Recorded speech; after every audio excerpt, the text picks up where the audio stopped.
Magluluto naman tayo ng dish na galing sa Tarlac. Natikman ko to in one of the events I was invited to. And ito nga yung parang sineselebrate nila na provincial specialty nila. No? It's one of the things that they really treasure and celebrate. And it's made usually of, originally daw, yung sa kwento nila. Kalabaw din yan, makakaronin ng kalabaw. Kasi medyo matigas yung kalabaw, tinatadtad nila or binabagis-bagis. So, eto siya, in the olden days, ito galing sa kalabaw. It's a animal of work, di ba? It's used to plow the fields. And medyo matigas, makunat kasi mamasil-masil yung kalabaw. So, binabagis-bagis nila or tinatadtad nila para maging edible. At masarap siya na pangpulutan, alam mo naman, mga tao, di ba? Mahilig uminom. And also, pwede din siyang ulam. And it's very simple. And today, I'm just using ground beef. Yan. Pero kung meron tayo, maganda magtadtad tayo dito. Pero ito, very simple. And it's very similar to, masasabi natin similar ba sa sisig? In a way, no? Kasi medyo maasim-asim, very simple yung ginawa. And to make that happen, we will also serve it in a sizzling plate. O, sana hindi magamit yung mga taga-Tarlac, ha? Tell me if acceptable yung ginawa kong version. So, I'm just mincing some white onions. And this is a thing that you can make at home kasi madali lang talaga siyang gawin. There are flavors that we already enjoy. Diba? So, maraming sibuyas to. Pero ito, yung aking white onions, magtatabi ako ng konti para pang-topping sa ating dish. And I have my beef here, giniling. And ito, di ko na siya lalagyan ng oil or anything hapat. I will just add my ground beef. Diretso. May konting taba naman tong beef natin yata. But anyway, what I want to do is I just want to crumble the beef into pieces. Let it sear, no? Kasi pag na-sear yung ating beef, nagkakaroon ng magandang flavor and texture. Flatten natin siya. No oil. Yan. And ating panimpla dito, calamansi and patis. And a little salt and pepper. O, di ba nagmamantika siya ng konti, oh.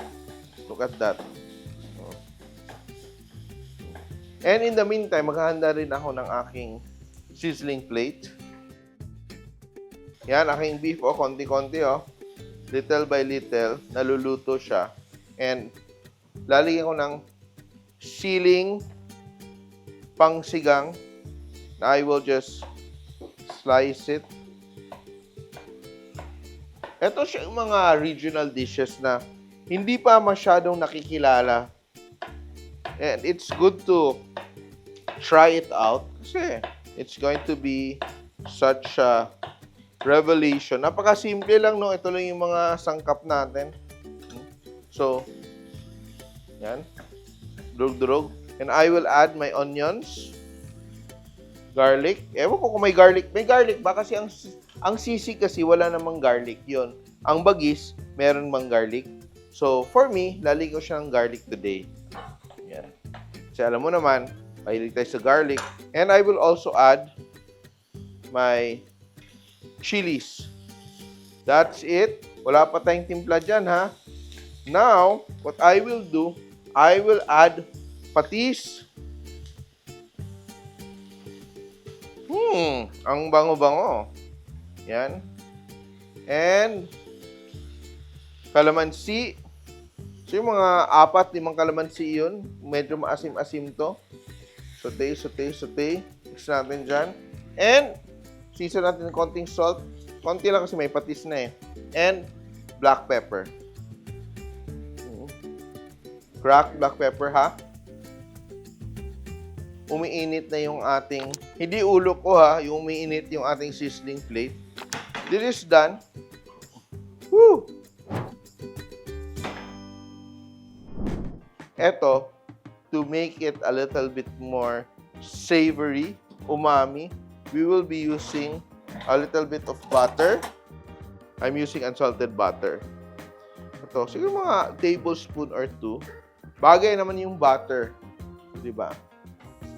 Oh, And spread that around. Ang bango-bango. And now, it's time to add our bagis. Are you ready? Woo!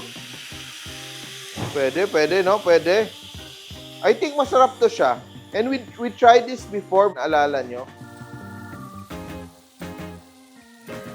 Yan. And lagyan natin ng CD sa gitna. Yan. If you still haven't subscribed to the Simple.ph YouTube account, subscribe na kayo.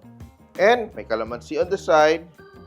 And lagyan natin ng fresh chopped onions. And yan, napakadali ng ating recipe ng ating bagis of Tarlac. And ano pa yung gagawin natin? Titikman, di ba? Ito. Napaka-straightforward lang ng timpla natin from napakadami ng sili.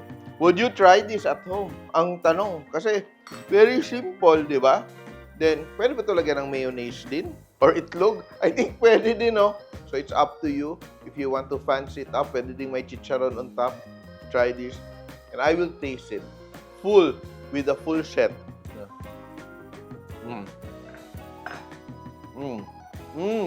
Spicy. Sarap. Oh my God. I like it. Pag medyo wala ka nang ibang sangkap, ganito. Instead of yung giniling na may patatas, carrots, and all that. Very nice. I think pwede din to sa lamang loob, no? I think so.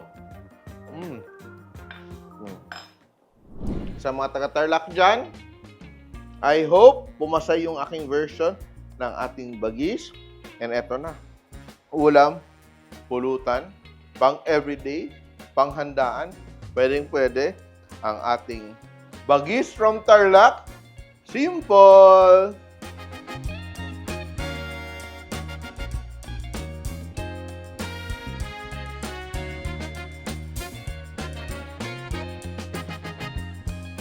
Simple.ph. Living made simple.